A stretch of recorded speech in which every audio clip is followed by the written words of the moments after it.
a la primera edición de Flea virtual, Flea at Home, que está probando ser un experimento bastante interesante y la verdad con mucho más compromiso y engagement del que esperábamos, así que es muy emocionante ver los ánimos y la motivación del ecosistema por conectar, por buscar sinergias, por aprender, por sumar esfuerzos, así que estamos muy emocionados. Sobre todo, dado el contexto actual, creemos que es algo que puede agregar valor y la verdad es que contar con panelistas como los que tenemos ahora mismo en esta sesión, que se pueden conectar desde Paraguay, desde Argentina, desde México y desde España, aunque yo no sea una panelista, pero nos da una oportunidad para tener estas conversaciones y estos diálogos que luego pues salen muchos esfuerzos de aquí. Así que para mí es un honor dar la bienvenida a Silvia Morimoto. Ella es representante de UNDP en Paraguay. Luego tenemos a Itziar Amunchastegui, que es la directora ejecutiva de la Alianza por la Inversión de Impacto en México. Tenemos a Sebastián Huelisquejo, él es Chief Policy Officer de GSG, Global Steering Group for Impact Investing. Y tenemos a Natalia Aquilino, ella es la directora de monitoreo y evaluación de CIPEC. Así que sin más dilación le voy a pasar la palabra a Sebastián y bienvenidos todos los que os vais uniendo a esta sesión que promete ser muy interesante. Bueno, muchas gracias. Gracias, Mary. Gracias a todos los que se están conectando. Yo creo que bueno, va a ir llegando gente a este baile. Bueno, hola a todos los amigos. Ahí veo muchas caras y avatares conocidos. Muchas gracias a New Ventures por este Flea virtual que nos da la posibilidad de encontrarnos, aunque más no sea a través de la computadora. Sé que lo hicieron en tiempo récord, fue una gran idea y creo que están teniendo una gran semana. Eso habla de las ganas de ir para adelante de todos, aunque estemos en la casa. Y espero que nos podamos encontrar en persona en Mérida en febrero, como todos los años, el año que viene. Vamos a tener una dinámica lo más dinámica posible, valga la redundancia. Voy a empezar con una pequeña presentación de un marco del tema que nos compete hoy, que tiene que ver con la promoción de políticas públicas conducentes a la inversión de impacto. Luego vamos a dialogar con estas queridas colegas de México, de Paraguay y de Argentina. Son unas genias, así que muchas gracias a ellas por sumarse hoy. Y después quizás tenemos tiempo para tomar alguna pregunta del público.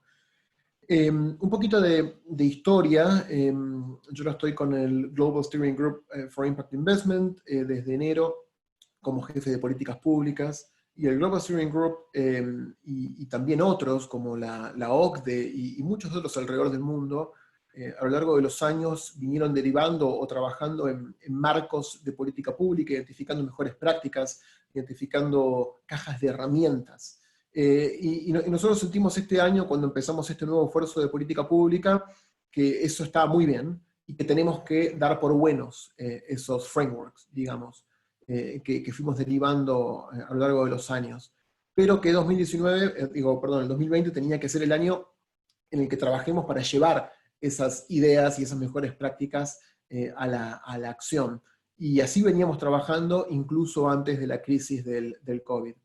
Si algo hace la crisis del COVID, esta pandemia o esta crisis social, económica, de salud derivada por el brote epidémico en el mundo, entendemos nosotros que nos llama a redoblar los esfuerzos, porque este shock de volatilidad lo que hizo fue poner en la superficie debilidades estructurales en nuestras sociedades, en nuestras economías. Y sentimos nosotros que está siendo el caso por el impacto más grande todavía, más importante, y claro está también en el espacio de la política pública, que es el tema que nos compete hoy. Así que solamente como para setear dos, tres cositas muy, muy sencillas de decir cómo nos encontró la crisis, qué esperar y cómo estábamos. Mary, te pido que pongas quizás las dos, tres primeras filminas, si se ven. ¿Podés? Tuki, tuki. Bueno, mientras eso va apareciendo en pantalla, que yo ya no veo, Ahí va. Podemos ver las que vienen. Esta crisis es un nuevo shock en el capitalismo moderno, uno de los tantos shocks cíclicos del capitalismo. A veces se dan por una guerra, a veces se dan por un shock en el precio de un commodity, a veces se dan de naturaleza financiera. Esta fue empujada por un fenómeno sanitario. Y es muy fea, y es muy dura, como la ven ahí, muy parecida a los efectos a los de la Gran Depresión, en lo que esperamos en la caída del PBI per cápita. Para América Latina posiblemente se está esperando que sea la crisis más grave, pero ¿cómo se encontró esta crisis? A ver, anda la próxima, por favor. Nos encontró con un mundo, ¿puedes pasar, Mary? Bueno, ahí está. Perdón. Nos encontró con un mundo que, digamos, esto no es nada nuevo, es un mundo cada vez más desigual. Ahí dice volver a empezar. Estamos volviendo al primer paso. La concentración o la forma de reproducción del capital desde la salida de la posguerra tuvo un periodo, llamémosle, dorado en la salida de la posguerra con el auge del estado de bienestar, que eso se vuelve a erosionar desde los fines de los 70, y hoy tenemos un grado de concentración de la riqueza muy grande, que es muy parecido al del principio del siglo, en todo el mundo desarrollado, en el mundo en desarrollo, también en América Latina. Acá hay pocos datos de América Latina porque tenemos pésimas estadísticas de concentración de la riqueza. Solo hay un dato ahí para Argentina, que tampoco es la gran cosa, pero también esa dinámica se ve en América Latina. Un mundo muy desigual con el ingreso muy concentrado. Y la otra contracara, si podemos ir a la próxima, es que parece que no podemos parar de contaminar. Y es una cuestión tremenda. O sea, el modo en el que se reprodujo el capital también lastima, destruye los sistemas ambientales hasta ponerlos al borde del colapso. Esto es una verdadera tragedia hasta para el proyecto humano en la Tierra. Fíjense los grados de las emisiones, la línea de abajo es América Latina, que creo que tiene una contribución menor por la población menor, por la actividad industrial menor, pero también es muy importante para nosotros. Y también esto obviamente no son compartimentos estancos, lo que pasa en Australia nos pasa a nosotros, y lo que pasa en el Amazonas le pasa a todo el mundo, o lo que pasa en el África. Un dato de color que es súper deprimente es que el proyectado de emisiones de este año, con todo el mundo frisado, va a ser más o menos el target que había de acuerdo al protocolo de París. O sea, requirió un lockdown de toda la actividad mundial para más o menos pegarle al target de emisión de este año. O sea, lo cual indica que íbamos pésimo, y esta crisis vino a poner de manifiesto lo que yo llamaba hace un ratito debilidades estructurales. Si querés volvemos al video, al formato del video, Mary. Dejamos las slides un cachito. ¿Qué pasa?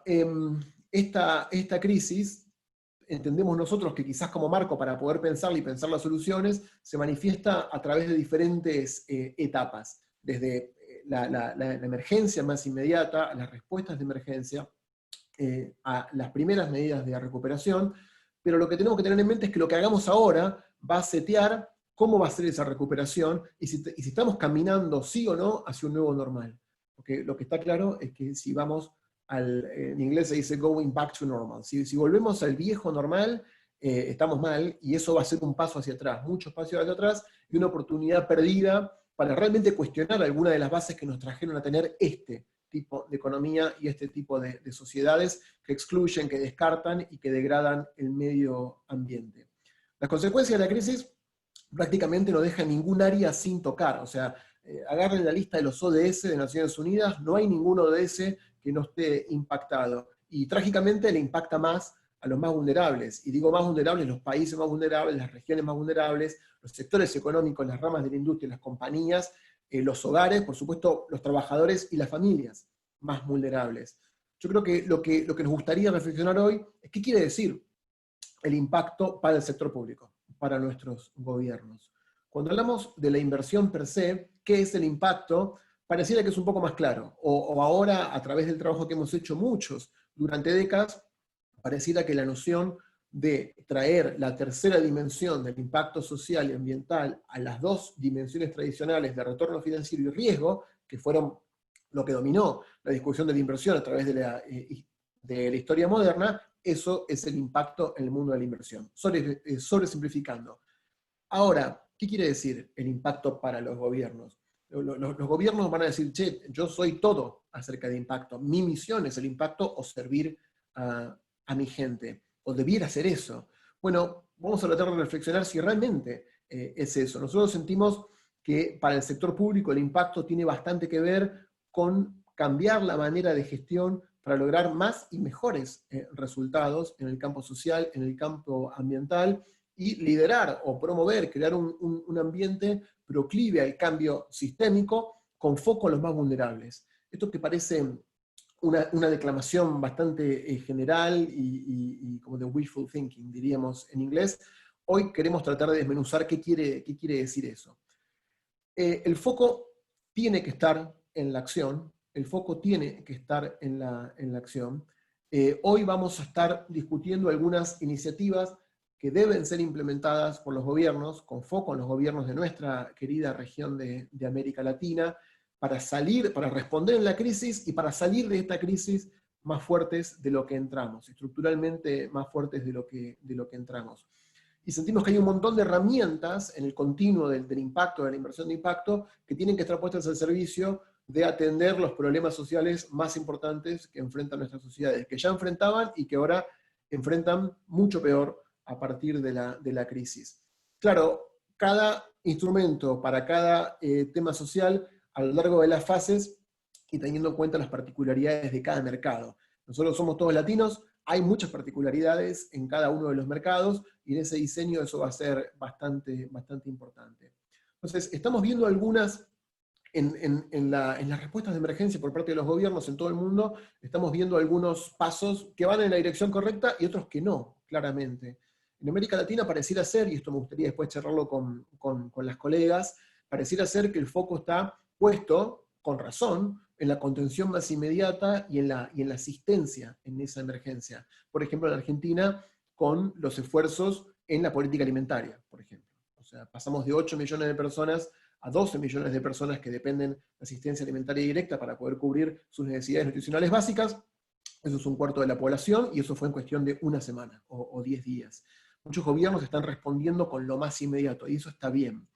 Hay algunos otros lugares, por ejemplo, en el Reino Unido, una respuesta de emergencia que fue muy importante, y creo que en un foro como el FLI esto tiene que ser entendido y defendido, es la importancia de poner al sector social en el corazón de la respuesta de la crisis, por dos motivos. Uno, a esas organizaciones de la sociedad civil que tienen mucho que ver con el ecosistema de impacto, los emprendimientos de impacto, ONGs más tradicionales, son fundamentales en las respuestas de emergencia, pero también las vamos a necesitar para construir las respuestas de la recuperación y como actores centrales en la recuperación. Entonces, por ejemplo, en el Reino Unido lanzaron un fondo de resiliencia y de recuperación de 25 millones de libras para organizaciones sin fines de lucro y empresas sociales, y también un fondo de inversión comunitaria de casi 30 millones de libras para áreas que habían sido particularmente castigadas.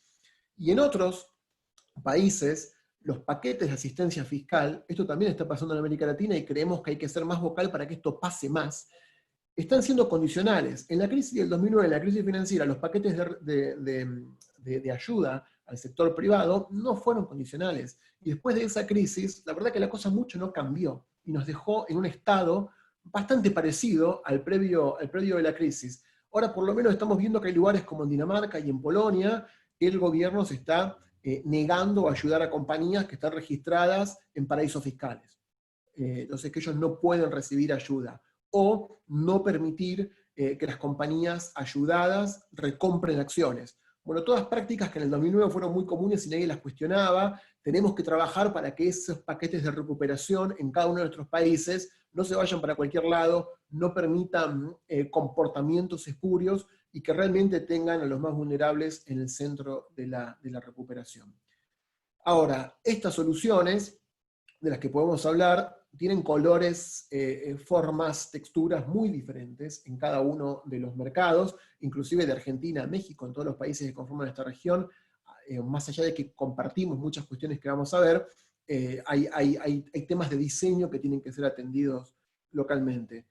Por lo que veo y por el tipo de gente que viene al FLI, casi todos los que estamos hoy en esta discusión, somos todos hacedores de un cambio, ya sea como inversores, como market builders, como emprendedores. Bueno, creo que lo que tenemos que tratar de salir de esta sesión es todos pensando cómo nos relacionamos con los gobiernos de una manera más efectiva, cómo hablamos en términos de política pública y también en términos políticos, y llevamos mensajes que son relevantes a la realidad. O sea, la gente está sufriendo. Entonces, ¿cómo hacemos para ser más estratégicos, para hablar acerca de problemas sociales reales que están sufriendo las sociedades? ¿Cómo planteamos soluciones que son reales a esos problemas y somos flexibles para adaptarlas a los contextos locales?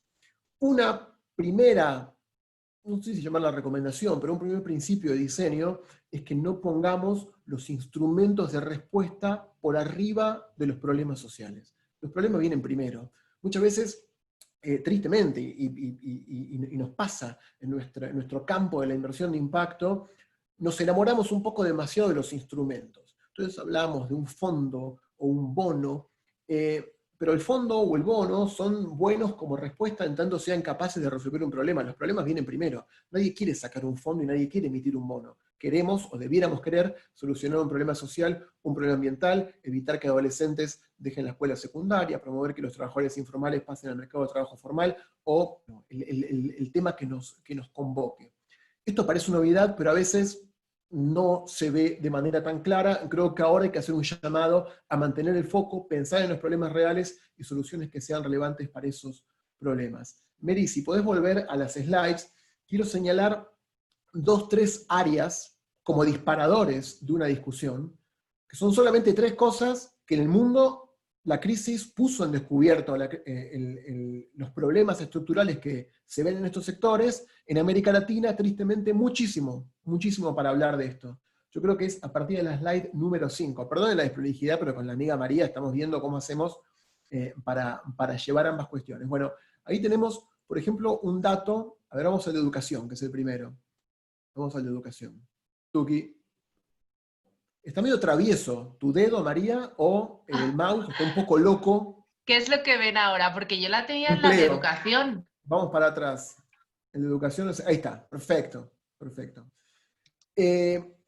A raíz de la crisis, la mayoría de los niños del mundo y de América Latina está sin clases, está sin ir a clases.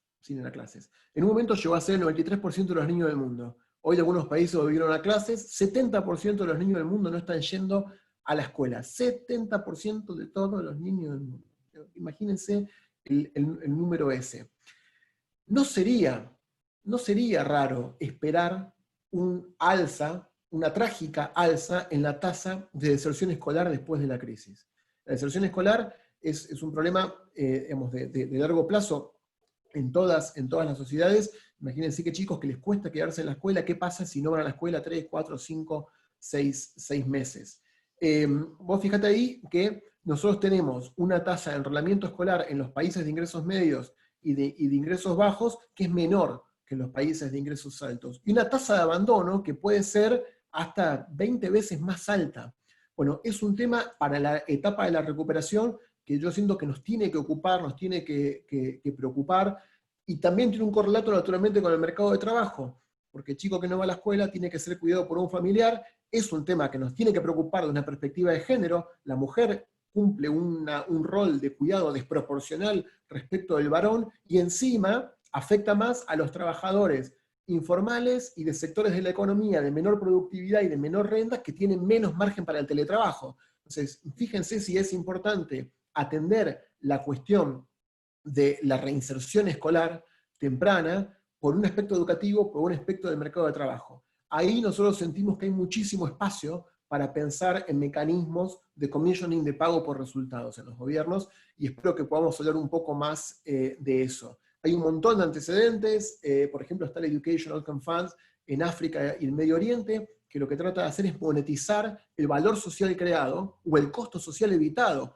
por ese resultado que queremos lograr, y pagar de acuerdo a esos resultados más que pagar de acuerdo a actividades. Comisionar o comprar resultados, poner el foco en resultados en la gestión pública, para nuestro campo parece una obviedad, no existe prácticamente en América Latina, donde los gobiernos siguen siendo malos, mediocres compradores de actividades. Eso aniquila la escala, aniquila la innovación, y en un contexto como salir de la crisis, siento que no nos lo podemos permitir. Ahora, yendo a la del mercado de trabajo, que debe ser la siguiente, fíjense, estos datos hablan por sí solos. La informalidad laboral. La informalidad laboral es un fenómeno marginal en los países desarrollados. Es muy baja, en los países de la OCDE o en los países de ingresos altos. Bueno, en América Latina, en Asia, en África, es una tragedia, es muy alta. Fíjense ahí los números de Argentina, de México, de Perú, que pueden llegar hasta el 70% del mercado de trabajo, al mercado de trabajo siendo informal. Esos trabajadores, o sea, solamente en Estados Unidos estamos viendo números de que el 40% de los que perdieron el empleo durante la crisis no van a volver al mismo empleo. Bueno, ahí sentimos que hay un montón de espacio, uno para la formalización, también para usar modelos de pay for success o de pagos por resultados, especialmente en poblaciones que son particularmente vulnerables, los informales, las mujeres, los trabajadores jóvenes, los migrantes, los refugiados. Y en esta transición al teletrabajo, bueno, va a haber mayores desafíos de vuelta en los sectores más vulnerables, más desprotegidos, con menos renta y con menor productividad. Acompañar, en inglés se diría reskilling, ¿no? El reentrenamiento de trabajadores para pasar a ese nuevo estadio del mercado de trabajo con modelos de pago por resultados, también sentimos que es muy importante. Y lo último, solo para apuntar otro fenómeno que en América Latina es muy importante, hoy de pronto parece que todos se dieron cuenta que esto era un tema, la informalidad urbana. En Argentina le llamamos villas, asentamientos, creo que en México quizás le llaman ciudades satélites, en Valle Cayampa, en Chile, favelas en Brasil, digamos, como sea que se llaman. Hay millones de latinoamericanos viviendo en condiciones de hábitat indignas, sin acceso a servicios, de agua potable, en condiciones de hacinamiento, con grados de consolidación de la vivienda que son muy bajos. En Argentina hoy estamos todos de pronto escandalizados por este tema, viendo que los ratios de contagio del coronavirus son mucho mayores, pero por supuesto que son mucho mayores porque la gente no tiene cómo aislarse, no tiene cómo mantener la distancia social y no tiene cómo lavarse las manos. Bueno, este problema en América Latina lleva décadas, si no lleva un siglo. ¿Vamos a hacer algo respecto de esto o no vamos a hacer nada? Nosotros sentimos que esto es un llamado a que hagamos algo respecto de esto, que es un problema súper multidimensional, y ahí sentimos que sacar bonos sociales, bonos atados a los ODS, a los SDGs, es una buena manera de levantar capital a escala, trabajar con capital privado a escala para la resolución de estos problemas en programas gubernamentales. Esto está específicamente ligado al ODS número 11, que es de ciudades resilientes. Ahí hablé solo de 3 problemas, muy high level, y de 3 tipos de soluciones que vienen del mundo de la inversión de impacto. Si pasamos al próximo, ya vamos terminando, Mary. Nosotros sentimos que, pensando en el marco de problemas, instrumentos que vienen del mundo de la inversión de impacto y diferentes fases de la crisis, posiblemente en la fase de emergencia hay que hacer lo que estamos haciendo ahora. La gente no está comiendo asistencia directa alimentaria, asistencia directa en salud. Nosotros como grupo de impacto tenemos que llamar para que el sector social sea reconocido como un sujeto distinto y también sea apoyado. Pero cuando pensamos en la recuperación, pensemos en el pago por resultados para educación, para el mercado de trabajo, pensemos en los bonos sociales y los bonos verdes para el mercado de trabajo, para la construcción de resiliencia, por ejemplo, urbana, como decíamos recién en la consolidación. Todo lo que hagamos durante la recuperación nos va a llevar o no a una renovación que va a ser distinta. Yo no lo tomaría por hecho, porque posiblemente no vaya a pasar. Hay otros instrumentos que se trabajan en el mundo, por ejemplo, fondos mayoristas de capital de impacto. Muchos países trabajan en la liberación de activos no reclamados en el sistema de pensiones, en el sistema de bancos, en el sistema de seguros. Es la hora de pensar en esas herramientas enfocados en los resultados, poniendo a los más vulnerables adelante de todo, y sentimos nosotros, insisto, este framework de decir, pensemos los instrumentos en las fases de la crisis y ligados a problemas sociales reales. Todo esto, eventualmente, lo vamos a poner en una pequeña nota, capturando cosas que charlemos hoy y las vamos a compartir con todos. Lo quise tirar como una apertura de la conversación, y ahora quisiera pasar a conversar con estas tres queridas amigas, Itziar y Silvia directamente amigas, Natalia amiga por propiedad transitiva, conozco su trabajo, pero las tres tienen unas miradas que me parece que son súper apasionantes por su área de expertise y por los lugares a donde están. Si me permiten y les parece bien, quisiera arrancar con Silvia. Silvia, vos te conocí siendo representante del PNUD en la Argentina, ahora sos representante residente del PNUD en Paraguay, y yo creo que la región tiene mucho para aprender de Paraguay, y venís trabajando específicamente el tema de los bonos ODS, y quisiera que comentes de qué se trata eso, qué oportunidad le ves para la región, y tal vez tocar en el tema de que no son bonos de impacto social, no son social impact bonds, son bonos como los bonos que conocemos, bonos que emite un gobierno, pero su fondeo atado a un programa de impacto social, como se puede emitir un bono verde para hacer un parque solar. Quizás en el campo de los bonos verdes hay mucho más expertise y mucho más recorrido, pero sentimos que en el campo social tiene que pasar lo mismo. Contanos cómo lo ves, cómo ves la potencialidad del instrumento y cómo lo están trabajando en Paraguay. Graças, Welly e colegas. Realmente um gosto estar com Natália, com Gisar, com vocês. Conheço Natália há mais de 20 anos, não deveria dizer, pero a Welly há 2 anos, onde tuvimos uma conexão muito forte em Argentina e logramos, juntamente com nossos colegas da Crux, lançar um bono de educação e um bono de saúde de emprego em Buenos Aires.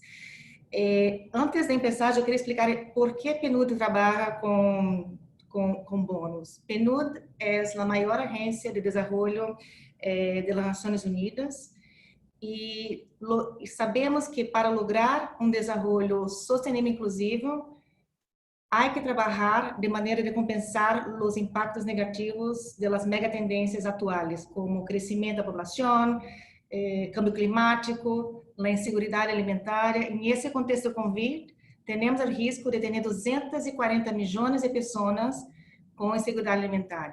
A escassez de água, os conflitos, a rápida urbanização, como dizia ele, estamos trabalhando em vários mega problemas.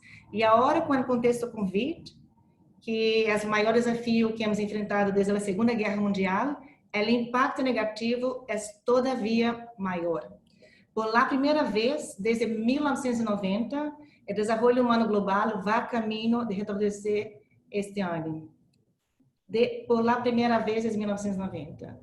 E também sabemos que nós, desde o PNUD, trabalhamos para apoiar os países a cumprir os ODS, também conhecido como a Agenda 2030, e combater os impactos requererá investimentos sem precedentes em área de saúde, educação, proteção social, infraestrutura, energia sustentável, desenvolvimento rural, paz, segurança e ações para o câmbio climático, entre outras.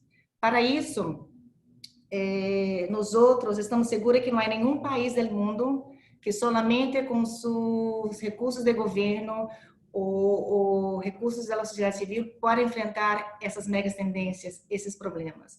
Então, é crucial a implementação de formas inovadoras de financiamento e a reorientação de fluxos financeiros existentes hacia desenvolvimento sustentável, que será essencial para promover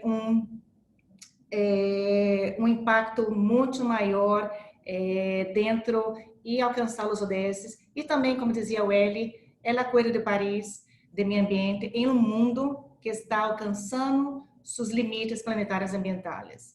Então, em Paraguai, o Bono ODS de Paraguai é o primeiro de seu tipo na América Latina, e nós creemos que poderia acelerar drasticamente seus objetivos de alcançar os ODS, que vêm com a promessa de proteger nosso planeta e levar a prosperidade a todas as pessoas. Agora há um new normal. Temos que trabalhar de manera muy innovadora. Sabemos que como veníamos desarrollando, não estaremos listos para crises como esta, e a regressão, como dizia Welly, é tremenda. Então, temos que trabalhar já pensando em como promover um desenvolvimento inclusivo e sustentável. Esses bônus, por exemplo, que lançamos acá em Paraguai, um bônus regular paga o interesse do inversionista, mas esses bônus devolvem o capital quando o bônus vence, e o bônus TS não se trata só de ganâncias. Ademais de recompensar os investidores com ganâncias, recompensa também toda a sociedade, promovendo um desenvolvimento inclusivo, sustentável, que chamamos de triplo impacto. A adopção por parte do Paraguai dos bônus ODS é um grande passo hacia o fomento de uma economia de impacto, um movimento hacia o desenvolvimento sustentável e uma ruptura com o modelo de negócio habitual, que já ha contribuído a uma crescente desigualdade e a degradação ambiental vinculada ao cambio climático. Como eu dizia, o modelo que temos atual não é um modelo sustentável. Então, desde o ano passado, nós venimos trabalhando com a Comissão Nacional de Valores de Paraguai, que expressou interesse de incorporar no mercado de valores instrumentos financeiros verdes, vindo o potencial que o país tem em Paraguai em oferecer e promover agronegócios sustentáveis. Nesse contexto, WWF brindou assistência técnica à CVN para modificar e regulamentar as regulações nacionais para a emissão de bônus verdes em princípio. E nós desde o PNUD, desde o Programa das Nações Unidas para o Meio Ambiente, nos sumamos para ampliar o alcance a não só bônus verdes, sino também a bônus sustentáveis, que também podem oferecer um impacto social e que esteja alinhado com os Objetivos de Desenvolvimento Sustentável dos ODS. Foi assim como o PNUD propôs incorporar os estándares internacionais para a emissão de bônus ODS, que está sendo desenvolvida a nível global por el PNUD, com uma iniciativa que se chama SDG Impact. Simplesmente, essa iniciativa SDG Impact busca fomentar a inversão de impacto e trabalhando de maneira consultiva com empresas do setor financeiro, está desenvolvendo as guias e diretrizes para os mecanismos de governança, certificação, medição, avaliação e rendição. Então, as empresas e projetos associados com os bônus ODS estão obrigados a informar e medir suas contribuições ao desenvolvimento sustentável. Canalizar mais investimentos nesse tipo de bônus deverá generar uma economia mais verde, inclusiva, impactar o bem-estar das pessoas.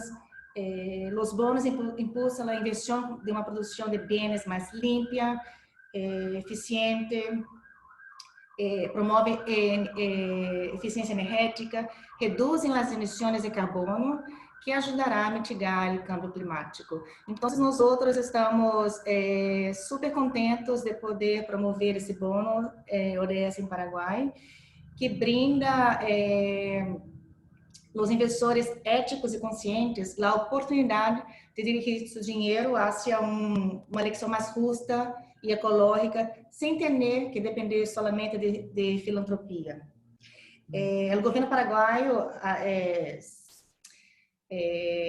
a sua vez, transforma a economia, está tentando transformar a economia em geral, interrompendo o modelo de negócio prevalecente. Então, o PNUD trabalha com os governos desde a preparação hasta a recuperação, especialmente em termos de crise. Pero nós venimos implementando essa estratégia porque queremos apoiar o Paraguai a promover o desenvolvimento sustentável. E agora, com a situação da Covid-19, queremos todavia promover mais esse negócio inovador do bônus para assegurar que o Paraguai lidere o mercado de desenvolvimento sustentável.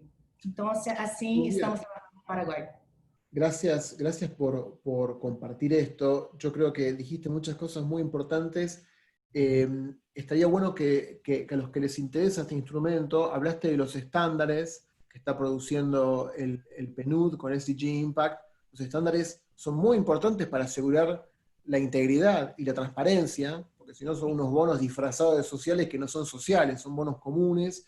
Los estándares están en construcción y si no me equivoco, si googlean SDG Impact Bond Standards, hay información, hay un proceso consultivo, así que yo creo que está bueno que todos nos vayamos educando acerca de esta herramienta, y es increíble cómo Silvia con tu liderazgo y con el gobierno de Paraguay está empezando a pasar en la región.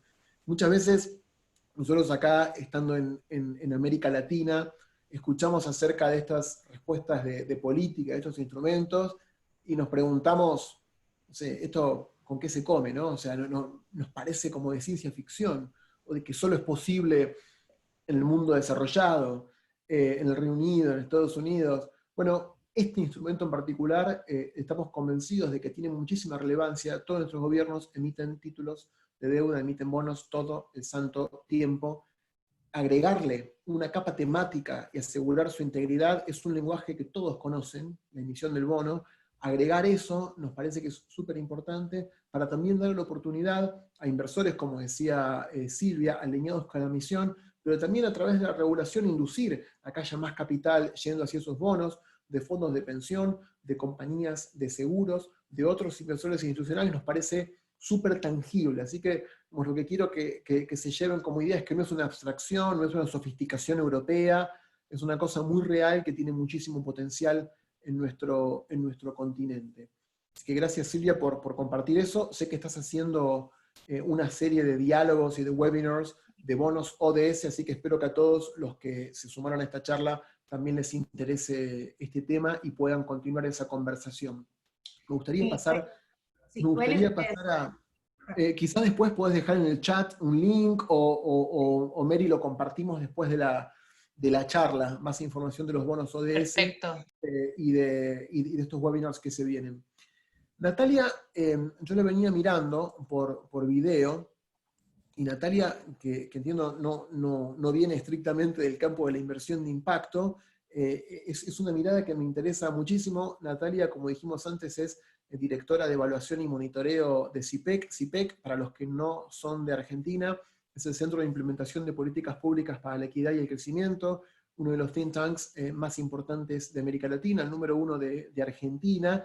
Y lo que me encanta de gente como Natalia es que, viendo un poco su prontuario y su trabajo, se me hace y sé que es una fanática de los datos, una fanática de la evidencia, y una persona que trabaja mucho por la integridad en la información. Cuando hablamos de Outcomes-Based Commissioning, de pago por resultados, de generar evidencia, de generar integridad, qué importante es el rol de los datos certeros, los datos que no cuesten una fortuna de relevar, que sean modernos, que usen la tecnología. Así que me gustaría, Natalia, que nos compartas tu mirada desde ese lado, desde una nerd de los datos, de la evaluación, del monitoreo, y cómo eso es importante o puede ser importante para dialogar con estos instrumentos que son financieros puestos al servicio de un tema social. Gracias, Welly. Buenos días a todos, a todas. Me siento en casa, no solo porque estoy en casa, sino porque la gente que me acompaña esta mañana es como mi familia. Así que muchísimas gracias, y me encanta que me digan nerd, me parece que es un piropo hermoso, así que muy, muy agradecida. Una pequeña contribución muy, muy modesta desde nuestro espacio de trabajo. A mí me parece muy seductor el título de esta conversación de hoy, esta idea de las políticas centradas en el impacto. Y cuando yo pensaba cuál podía ser mi aporte, insisto, muy, muy humilde a esta discusión, tenía que ver con eso, ¿no? Con pensar cómo está el Estado en América Latina preparado para liderar o para tener un rol en la conversación del impacto. Y lo primero que se me ocurre tiene más que ver con pensar en un Estado que todavía quizás no ha salido del paradigma de lo que se llama, en nuestro lenguaje más politológico, la gestión basada en resultados, y este desafío de hacerlo pensar en impacto pone en crisis todas las instituciones y todas las capacidades institucionales que tiene nuestro Estado en América Latina. Con lo cual, no es solo un cambio, como bien decía Welly, como bien decía Silvia, hacia los ODS únicamente, y hacia esa mirada centrada en el impacto que pueden generar los los ODS, sino que también es un desafío enorme a toda la maquinaria estatal de América Latina, ¿no? Instituciones que todavía no se cambiaron el chip de pensar en presupuestos para pensar en resultados, hoy se tienen que reconvertir de esos resultados a una mirada de impacto. Eso hace crujir todo el andamiaje que nosotros conocemos y necesitamos tener estados muy, muy preparados. Me gustaría hacer foco en 4 tensiones vinculadas a los datos que tienen esas capacidades estatales hoy, como decía Welly también, y que vemos, quizás no solo en América Latina, sino en muchos países del mundo, ¿no? Creo que la pandemia puso en evidencia la tierra que tenemos abajo de la alfombra, ¿no? Para decirlo de una manera casera, ¿no? Se ve lo que uno es, no puede suceder algo diferente. Y en ese sentido, a lo que nos enfrentamos es a estados a nivel global y sobre todo en América Latina con condiciones estructurales muy desiguales. Entonces vos ves nichos en donde se ha respondido muy bien a la pandemia, con energía, con llegada y con capacidad de respuesta, y hay otros nichos en los cuales esto no ha sucedido. Quizás un ejemplo casero de Argentina tiene que ver con cómo reaccionó el ANSES, por ejemplo, para hacer el cálculo del IFE, ¿no? Que lo hizo básicamente muy mal. Tomó un número de beneficiarios que no existía, y su cálculo inicial de ayuda social fue el 40% más bajo que el que tuvo que dar. Entonces, ahí hay como una explosión, ¿no? de mostrar las capacidades que tenemos. 4 tensiones, les decía, me parece que existen. La primera es entre datos y política. Nosotros decíamos desde CIPEC en marzo, cuando empezó la pandemia, solo sabemos que no sabemos nada, porque no tenemos respuestas integrales desde el punto de vista de los estados a situaciones de emergencia como esta, ¿no? Se fueron probando, y ustedes lo habrán visto, distintas respuestas.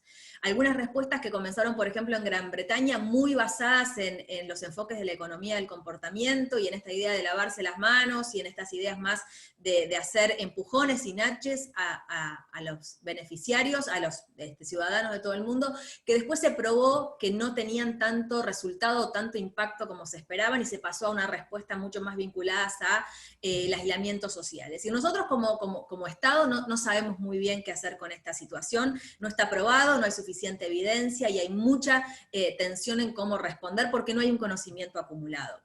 La segunda tensión que me parece que aparece es más entre científicos y políticos, ¿no? Me parece que hay una tensión ahí de cuál es el paradigma que domina. Domina un paradigma más basado en evidencia, más basado en datos, que yo personalmente creo que todavía no tenemos de manera coherente y consistente, o domina más un enfoque de conducir el ánimo social, ¿no? Y también hay ejemplos de eso en todo el mundo, con más coerción social, como en el caso de Perú, con menos coerción social, como en el caso de Estados Unidos, pero digo, uno tiene ahí como una distancia enorme entre lo que piensa la ciencia y lo que piensa el político. Y ahí hay como 2 cuestiones adicionales, ¿no? La primera tiene que ver con los tiempos. El tiempo de la política nunca es igual al tiempo de la ciencia, entonces esas 2 cuestiones aparecen en tensión todo el tiempo.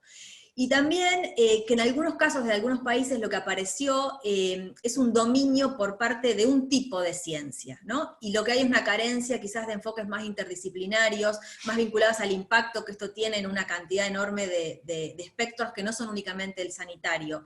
Welly mencionaba antes el de la educación, fundamental tener esa mirada también. Entonces, tratar de abogar en ese sentido por algo más integral parece tener sentido. Una tercera tensión tiene más que ver con los datos que tenemos para hacer frente a este tipo de cuestiones, y que en definitiva no son tan buenos como pensamos que podían ser. Los sistemas de información son muy desiguales en su desarrollo, tienen también una falencia en esta mirada integral, que no es completa, y eso también nos impide conocer en tiempo real cuál es el impacto que estamos generando con las medidas que tomamos, ¿no? Hay una carencia grande de buen desempeño del Estado en materia de gestionar información y de tener datos en tiempo real, que lo vemos todo el tiempo. Y la cuarta tensión tiene más que ver con esta idea que tensiona para mí también a los Estados, en todos lados, y es de tratar de focalizar o en la implementación para la asistencia social, para la solución de los problemas inmediatos, para la emergencia alimentaria, que es enorme en todo el planeta y lo sabemos, o invertir recursos en recolectar datos, en tener información de calidad, en poder prever cuáles van a ser las tendencias a futuro. Hoy tenemos una capacidad predictiva de datos que antes quizás no teníamos. Entonces ahí también hay una tensión al interior de los estados que tiene que ver con esta idea de tratar de responder o tratar de producir datos. Y ahí creo que, y ya para ir cerrando, me parece que es súper importante algo que mencionó Welly al pasar, pero que a mí me parece que es crítico, que es cómo construimos respuestas hoy para los problemas que vienen en el futuro. Y ahí me parece que no sé si la solución, pero sí por lo menos la contribución que estos espacios pueden tener, tiene que ver con esto, ¿no? Con seguir convencidos de que hay que fortalecer las capacidades del Estado en América Latina, que hay que salir de un paradigma únicamente vinculado a la asistencia social y tratar de tener información confiable sobre cuál es el impacto que producen las inversiones que hacemos en política pública, sociales, económicas, ambientales. Ahí hay toda una cantidad de datos por colectar todavía que faltan para entender bien qué es lo que estamos haciendo, no solo con las políticas públicas que veníamos haciendo de un tiempo a esta parte, sino también con las que hacemos en la emergencia. Y para cerrar, me gustaría contarles una iniciativa en la que estamos trabajando para toda América Latina, que también tenía que ver con un tema que me parece que Welly planteó muy bien, que como ustedes saben hay 1.268 millones de alumnos de menos de 12 años que no están yendo a la escuela. Eso tiene un impacto enorme en los aprendizajes de futuro, y eso también nos va a acompañar seguramente, y va a tener un impacto en esta informalidad laboral y urbana de la que también se habló, y nos parece que es importantísimo generar evidencia sobre cómo impacta en el aprendizaje todas las nuevas tecnologías que salieron del aula y que vinieron al aprendizaje en línea para quedarse, y estamos impulsando una evaluación de ese impacto casualmente en toda América Latina, a través de la construcción de un Online Readiness Index, y sobre todo para hacer foco en cómo impacta el aprendizaje en línea a los sectores más vulnerables que no tienen acceso a Internet, y que sabemos que en nuestra región son bastantes, son muy grandes. Así que alentarlos a pensar juntos en cómo estas políticas que estamos impulsando ahora nos sirven para cambiar la realidad, pero también cómo necesitan recolectar información y tener datos de calidad desde el momento cero para poder hacer recomendaciones que hagan sentido en el largo plazo. Gracias, Nati. Escuchándote, tiraste las puntas para lo que parece que no es menos que una revolución. Y como decías vos, ¿no? Esto está trayendo a la superficie un montón de tareas que no hicimos, y si bien algunos de los ejemplos que diste fueron desde Argentina, para los que nos están sintonizando de otros países, creo que la mayoría somos argentinos, el ANSES es nuestra agencia de seguridad social, el IFE fue una respuesta en la emergencia, un ingreso familiar de emergencia, que, como decía Nati, tuvo problemas en su diseño, en su implementación, y todavía lo estamos viendo. Pero si bien esa caracterización, yo creo que cualquiera que está en esta llamada, desde Perú, desde Colombia, desde México, desde Chile, se puede relacionar con estos 4 dilemas, con estas 4 cuestiones que planteaste. Y en serio, a veces como que pensarlo en esos términos puede resultar un poco intimidante, pero es la batalla que tenemos que dar en este momento. Puede ser que, si no la damos, vamos a salir de la crisis igual que antes, que, insisto, creo que es peor. Así que gracias, Nati. Como recordatorio a todos, después de esto vamos a preparar con el equipo de Policy y el GSD, son todos argentinos también los chicos que trabajan en el equipo, no se preocupen, son buenas personas, tratamos de llevar ese dilema. Con el equipo vamos a hacer una nota técnica tratando de capturar cuestiones de acá, así que Nati, después vamos a incluir lo que mencionaste de la iniciativa de CIPEC, que estaría bueno que todos lo chusmeen, junto con lo que comentaba Silvia de los ODS. Finalmente, quisiera pasar a nuestra querida amiga Itzi, que está en este momento en la Ciudad de México. Itzi, 2 cosas me parecen muy, muy interesantes de la mirada tuya, muchas más, pero hoy quiero hablar de 2. Uno es que pasaste buena parte de tu vida profesional adulta trabajando en el gobierno. Y algo te atrajo del mundo de la inversión de impacto y te hizo ir a ser la coordinadora de la Alianza por la Inversión de Impacto de México, que es el capítulo mexicano de nuestra organización, del Global Steering Group for Impact Investment, que tiene grupos como el grupo mexicano, como el grupo argentino, en 32 países del mundo, que como decíamos, son creadores del cambio, que sentimos que son los que tienen que llevar la voz de esto a los gobiernos. Desde PNUD, desde CIPEC, también creo que un think tank, un DFI, un grupo independiente, que ahí en la alianza tienen inversores, tienen bancos, tienen emprendedores, tienen fondos, tienen un buen mix. Tenemos que alzar una voz colectiva para eso. Así que, Itzi, te quería preguntar un poco, ¿cómo ves vos viniendo de gobierno, habiendo pasado muchos años en gobierno, cómo sentís que estos mensajes tienen que llegar mejor a los gobiernos? Hay una expresión en inglés que dice speak truth to power, ¿no? O sea, ¿cómo le hablamos de cosas reales y la posta y nos volvemos más políticos también para la adopción de estas medidas? ¿Y cómo sentís que un grupo como esta alianza en México, cuál es el rol que tiene que jugar? Así que, Itzi, ¿seguís ahí? Porque te perdí el video. Sí, aquí estoy. Bueno. Gracias, Sebas. Gracias por invitarnos a este diálogo. Gracias a New Ventures, a María, a Rodrigo. Y bueno, creo que andamos un poco cortos de tiempo, pero justamente como dice Sebastián, estuve muchos años en gobierno, 10 años para ser específica, y ahí creo que ya lo han platicado mucho, pero la clave, y creo que es una parte fundamental tanto para acercarnos al gobierno como para definir acciones, es tener datos, ¿no? Realmente tener un diagnóstico claro de la situación, sobre todo de la que partimos.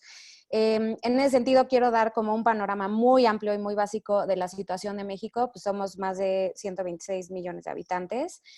Más o menos el 52% de la población está en pobreza. Tiene más o menos el 50% de la población vive con menos de $500 al mes. No personas, hogares, que en promedio tienen 4 personas por hogar. El 20% no tiene acceso a educación, el 57% no tiene acceso a seguridad social. Otro tema de informalidad es impresionante en México y es un reto que compartimos también a nivel Latinoamérica. Y también lo que platicaba Sebastián del hacinamiento, más de 10 millones de hogares viven en hacinamiento. Entonces esto da pie no solo a empeorar la situación que vivimos hoy en términos del COVID, sino también, por ejemplo, a temas como de violencia intrafamiliar que también se han exacerbado con la situación actual. No tienen, 14 millones más o menos de hogares no tienen acceso a agua potable, entonces también el tema de higiene y sanidad pues se vuelve todavía, se exacerba más. Nada más para que se den una idea, justamente ayer el Banco de México sacó 3 escenarios en términos de crecimiento que van a tener, digamos, por la pandemia. El más va del más optimista, que es de crecer este año 4% y que el próximo año crezcamos otro tanto, ¿no? Otro 4%, y el peor, que decrezcamos este año 8% y que el siguiente decrezcamos también 8%. Entonces, pues el panorama no es muy alentador.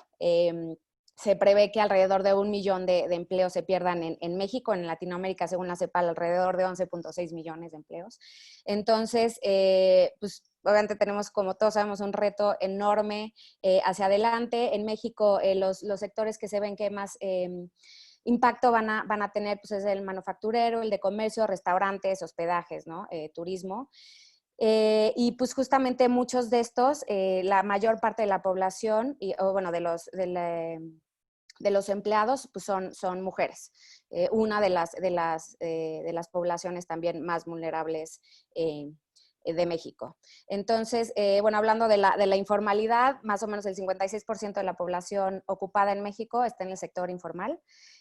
Justamente este porcentaje de la población de informalidad se concentra en los 5 estados más pobres de la República. Entonces, pues ahí también hay una relación directa, porque también son justamente los que no tienen acceso a salud, los que no tienen acceso a seguridad social. Además, obviamente, ahí está concentrado justamente otro tipo de poblaciones vulnerables, como es la población indígena en México, principalmente en la zona sur del país. Y bueno, hablando justamente uno de las poblaciones más vulnerables en México, pues el 79%, por ejemplo, de la población de las enfermeras en México son mujeres, ¿no? Entonces, bueno, digo, ahí nada más como para dar un panorama, ahí mi mensaje justamente, viendo la situación como está, al gobierno sería, pues uno, y a la sociedad, ¿no? O sea, el tamaño del reto que estamos enfrentando creo que es enorme, y justamente lo que tenemos que hacer, como también comentaba Silvia, es unir esfuerzos, ¿no? Que cada uno, en medio de sus posibilidades, apoye a los más afectados. Ahí también justamente es clave tener que pues poner al centro el impacto de todas las acciones para asegurarnos que pues cada paso que se tome y cada acción que se tome realmente impacte a la población más vulnerable. En ese sentido, pues creo que la inversión de impacto es justamente un ejemplo de la unión de esfuerzos, ¿no? Y de la unión de fuerzas, poder utilizar recursos e instrumentos que permiten justamente tener recursos de la sociedad civil, de gobiernos, del sector privado, potencia lo que se puede hacer, y justamente asegurando que se llegue a las poblaciones más vulnerables. Entonces, ahí pues creo que sentarnos con los gobiernos, yo creo que no solo México, sino otros gobiernos en Latinoamérica tenemos ese gran reto de qué tipo de lenguaje podemos utilizar para llegarles, y creo que ese es el mejor, ¿no? Cada quien desde su trinchera tenemos el mismo objetivo, que es apoyar a la población más vulnerable, a la que ha sido por mucho tiempo olvidada, y la inversión de impacto nos permite justamente utilizar recursos e instrumentos que de forma innovadora, eficiente y eficaz nos ayudan a enfrentar estos retos que aparte actualmente son aún mayores. Itzi, bueno, gracias por compartir este panorama y por todo el trabajo que hacen desde la Alianza en México, que como comentábamos, reúne a los actores más importantes que están trabajando por la inversión de impacto. Y si queda claro algo, lo decía también Silvia, los presupuestos públicos no son suficientes para atender la agenda social, la agenda ambiental, no lo eran antes de la crisis, no lo son ahora. Así que promover esa colaboración va a ser muy, muy importante. Miren, estamos llegando al final. Yo creo que hoy abrimos una conversación más que otra cosa. Y nos gustaría, a través de FLI, de tomarlo como eso, como una instancia de reflexión y de pensar cómo le hablamos a nuestros gobiernos de manera más eficiente, más en este contexto. Tiraremos este primer recurso, pero nos gustaría, digo personalmente desde GSG, que tenemos muchos miembros en la región: Argentina, Uruguay, Chile, Brasil, Colombia, México y un grupo de 8 países de América Central, así que prácticamente cubriendo todo el continente. Invitarlos a continuar esta conversación, a todos ustedes como hacedores del cambio, acercarse a los chapters locales del GSG, porque no es broma, y la tarea que tenemos no es broma. La caracterizaba Natalia, es una revolución en la manera en que nos aproximamos con el gobierno. Apóyense en las oficinas del PNUD, busquen las Silvias. Silvias no hay otra, no hay dos, lamentablemente, habría que clonarla. Pero trabajen colaborativamente, y continuemos esta discusión. Y aprovechen lo que queda del FLI, mantengamos el canal abierto. Mary, si querés cerrarlo y comentar en los 30 segundos que nos quedan, qué hay para hoy. Hay un grand final. Ya estuve viendo algunas cosas de drinks, de sombreros, de camisas hawaianas. A ustedes siempre les gusta la joda, sobre todo. Yo hasta ahora me mantuve serio. Llévalo y contanos cómo sigue esto, y te agradezco a vos y en nombre tuyo a todo el equipo de New Ventures, del FLI, y a todos los que nos sintonizaron hoy. Muchísimas gracias, Weli. Muchísimas gracias a las super panelistas, la verdad. Yo no había tenido el placer de escuchar a Silvia o a Natalia, y Chiar sí, y a Weli también. La verdad es que ha sido súper interesante, nos han llegado un montón de comentarios, todos quieren la presentación, no sé si se la podremos compartir o no. Sí. Vamos a hacer un paper juntos con FLI desde GSG, todo lo que más o menos contamos va a estar en el paper, más los aportes que compartieron acá las colegas, y creo que hay un recording, ¿no? De esto Exacto. Bueno, fenómeno. Vamos a compartir todo eso. Buenísimo. Y sí, y como decía, para nosotros la verdad es que poder detonar este tipo de conversaciones es de lo que se trata el FLI. Y bueno, pues lo que nos diferencia, como dice Welly, ya hablando menos en serio, es la parte de networking y cómo crear un ambiente propicio en el que es más fácil dialogar y buscar sinergias, y pues por eso os invitamos a participar. Bueno, ahora mismo hay una sesión que estará empezando con Susana García Robles, entre otras, sobre el levantamiento de capital en tiempos de crisis. Y después os invitamos a la fiesta tropical. El dress code es tropical, habrá un montón de dinámicas, de juegos, de premios, y la idea es que nos sigamos conectando mientras nos tomamos una caipiriña, una margarita o una cerveza, cada uno la bebida de su preferencia, pero sí nos encantaría verles allí. Y muchísimas gracias de nuevo por este super panel. Les mandaremos toda la información y muy emocionados con ese paper. Chau a Mil todos. gracias. Gracias. Muchas gracias.